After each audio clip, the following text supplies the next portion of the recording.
ഒരു പ്രതീക്ഷയില്ലാതെയാണ് ജനനായകൻ കാണാൻ ഇറങ്ങിയത്. പക്ഷേ സിനിമ കഴിഞ്ഞിറങ്ങിയപ്പോൾ പ്രതീക്ഷകളെല്ലാം മറികടന്ന ഒരു അനുഭവമായിരുന്നു.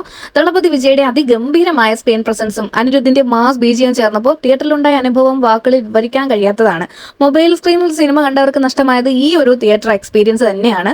3 മണിക്കൂറിലധികം ഉണ്ട് ഈ ഒരു സിനിമയുടെ ദൈർഘ്യം. പക്ഷേ എനിക്കതിൽ വലിയ ലാഗായിട്ടൊന്നും തോന്നിയില്ല. ഒരുപാട് പേര് അങ്ങനെ ഒരു നെഗറ്റീവ് കമന്റ് കണ്ടിട്ടാണ് ഞാൻ പോയത്. പക്ഷേ എനിക്ക് തോന്നുന്നു ആ സിനിമയ്ക്ക് വേണ്ടതും അതായത് നമ്മുടെ ദളപതിയുടെ ലാസ്റ്റ് സിനിമ ആയതുകൊണ്ട് കുറച്ചുകൂടെ സ്റ്റണ്ട് കാര്യങ്ങൾ അങ്ങനെയൊക്കെ ഉണ്ടായിരുന്നു. അതുകൊണ്ടായിരിക്കണം ആ ഒരു ദൈർഘ്യം വന്നത്. എനിക്ക് എന്തായാലും ആ ഒരു ദൈർഘ്യം അധികം മുഷിപ്പിച്ചിട്ടില്ല. എന്തായാലും സെൻസർ സർട്ടിഫിക്കറ്റ് വൈകിയത് എന്തുകൊണ്ടാണെന്ന് ഈ സിനിമ കാണുമ്പോൾ തന്നെ ഉത്തരം ലഭിക്കും.